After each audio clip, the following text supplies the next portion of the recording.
Vivendo em Condomínio, um podcast para síndicos e moradores, com informações, histórias e reflexões para viver melhor em comunidade.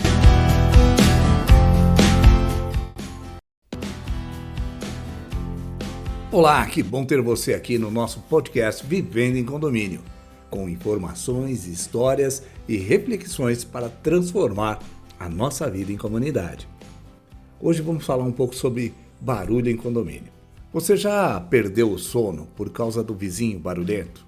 Já teve vontade de sair correndo, bater na porta de alguém no meio da noite porque o som não parava? Pois é, esse é um dos maiores motivos de conflito dentro de condomínios. Hoje vamos falar sobre o que fazer antes que o barulho vire uma briga e como podemos transformar esse incômodo em uma oportunidade de convivência. E esse tema ele tem tudo a ver com o segundo nível da pirâmide das necessidades dos moradores, que são as necessidades de interação social. É aqui que falamos sobre respeito, convívio e sentimento de pertencimento. Como eu prometi no episódio anterior, eu quero conversar um pouco com você sobre a pirâmide das necessidades dos moradores. E hoje, especialmente, sobre o segundo nível, as necessidades de interação social. Acho que você concorda comigo quando eu digo que o ser humano não nasceu para viver sozinho. Desde o primeiro instante de nossas vidas, precisamos do outro. Alguém que nos acolha, que nos alimente, que nos oriente e nos ensine a caminhar. E esses laços, essa presença do outro, é tão essencial que o desejo de pertencer a um grupo nos acompanha até o fim dos nossos dias. Eu vou dividir uma coisa com você. Eu vivi a minha infância e adolescência em um condomínio onde os vizinhos se conheciam pelo nome, onde um ajudava o outro. Fosse até para segurar a porta da entrada do condomínio, cuidar do filho do vizinho por alguns minutos ou emprestar um pouco de açúcar. Hoje você não pode mais segurar a porta do condomínio. Você não sabe quem está chegando. Você não conhece o seu vizinho. E por medida de segurança coletiva, você não pode segurar a porta para alguém que está chegando, principalmente se ele for um estranho. Mas vamos voltar para o condomínio onde eu vivi. Havia lá uma sensação de pertencimento, de pertencer a algo maior. A comunidade respirava coletividade. Eu lembro das festas de final de ano, das campanhas para ajudar quem precisava se tivesse desempregado ou doente, e até conversas simples do corredor que fortaleciam os laços de amizade. E é por ter vivido tudo isso que eu afirmo com absoluta certeza. Nós precisamos um dos outros.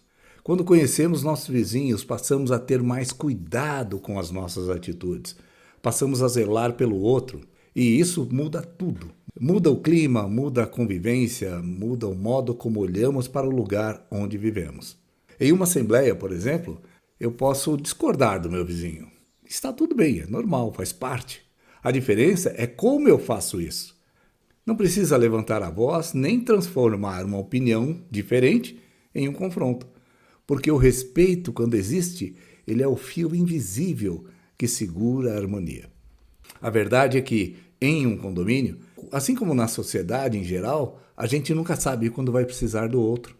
Pode ser uma carona apressada, um socorro de última hora, uma ferramenta emprestada, ou até aquele gesto simples, simbólico, que está presente em muitos filmes e na vida real também, que é pedir um pouquinho de açúcar.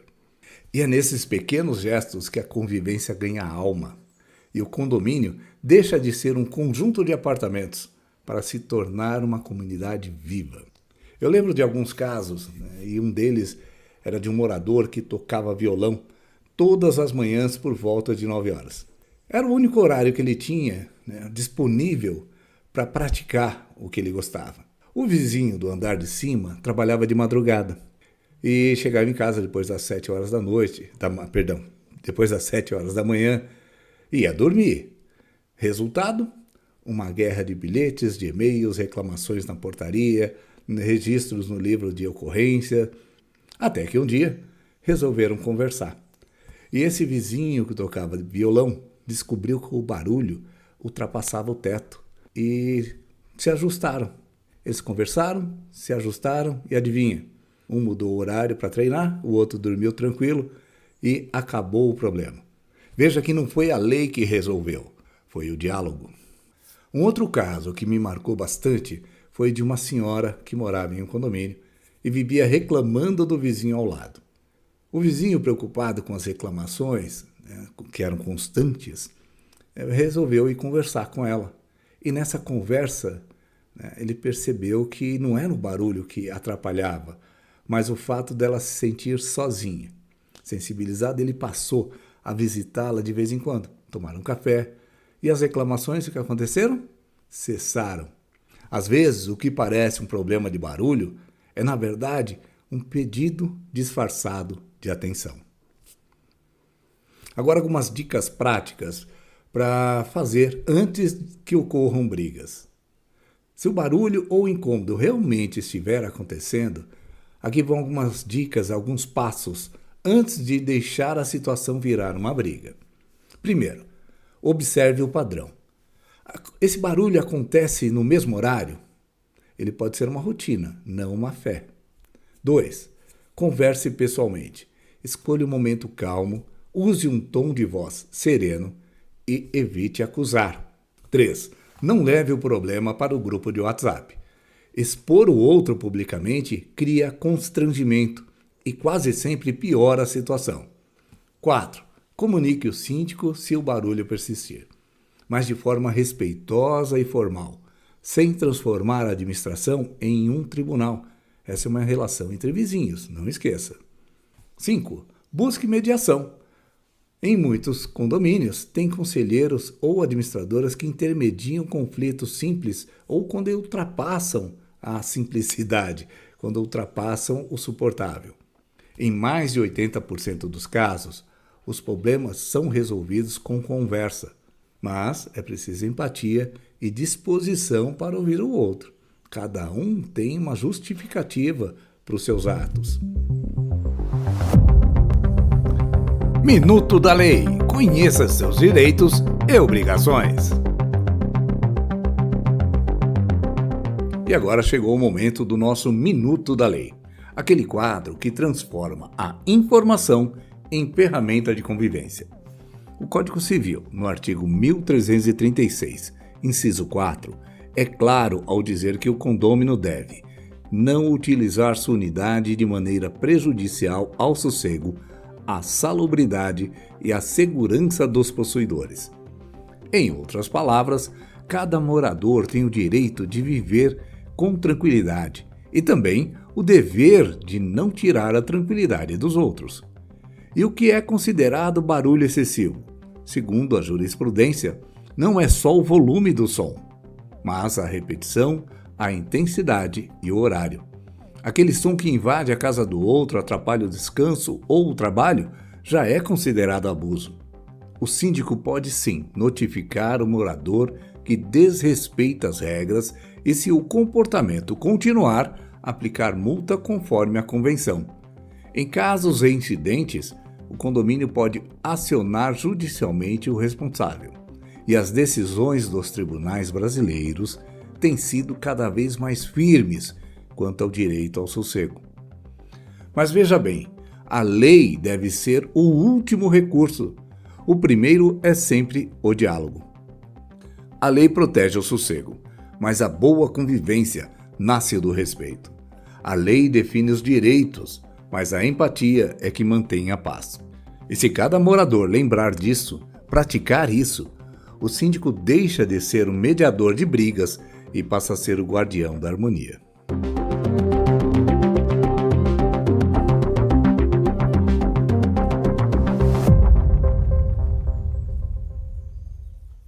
Bom, estamos de volta ao nosso podcast e eu quero dizer para você que nenhum de nós mora sozinho.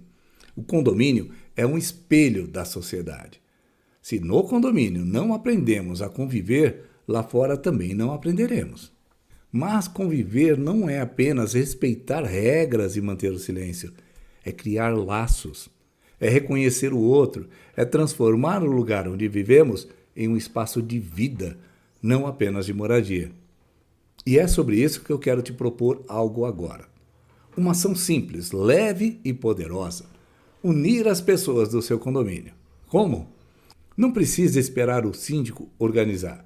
Ele já tem responsabilidade demais. Mas vale sim comunicar, pedir apoio e autorização. Mostre que a intenção é boa, promover integração e harmonia. Que tal, então, começar com algo simples? Um passeio de bicicleta pelo bairro, por exemplo. Em muitos condomínios que eu visito, eu vejo na garagem um verdadeiro mar de bicicletas. Muitas delas enferrujadas, abandonadas, esquecidas, largadas pelos moradores anteriores. E, ao mesmo tempo, eu vejo pessoas que saem para pedalar sozinhas, todo fim de semana. Agora, imagine se essas pessoas se unem. Um passeio coletivo no domingo de sol às 8, 9 horas da manhã, um grupo sorrindo, conversando, pedalando junto. Imagine você, pai, passeando com seu filho em grupo. Olha a lembrança que esse garoto, que essa criança terá e o quanto ela vai aprender com isso. E isso é mais do que lazer, é a comunidade em movimento. Uma outra ideia é a caminhada coletiva. Muita gente gosta de caminhar, mas caminha sozinha. Já pensou em unir o pessoal do condomínio? Pode até ser uma caminhada, como eu já fiz em muitos condomínios. Moradores e seus cães saem juntos 2 ou 3 vezes por semana. Imagine a cena, 20, 30 pessoas do mesmo condomínio caminhando juntas, criando vínculos, trocando sorrisos e, quem sabe, contagiando os condomínios vizinhos para fazer o mesmo, no mesmo dia e horário. Seria lindo, fala a verdade. Isso é viver bem em condomínio, é viver bem a vida. É sair da solidão das paredes e encontrar o que mais nos faz humano, o convívio. Se você topar essa proposta, eu quero te convidar a compartilhar esse momento. Tire uma foto, registre essa caminhada, registre o passeio de bicicleta e envie para contato@vivendoemcondominio.com.br. Quem sabe juntos a gente cria um grande movimento de condomínios conectados pela convivência e pelo respeito. Eu sou Ricardo Conceição, professor e mestre em administração, e esse foi o podcast Vivendo em Condomínio. Se gostou, compartilha com seus vizinhos, dá um joinha. Se não for inscrito, por favor, se inscreva, isso é importante pra gente. E quem sabe, na próxima semana, o barulho que você vai ouvir não seja mais da discórdia, mas o som de risadas e rodas de conversa. Um forte abraço, sucesso a você e até mais!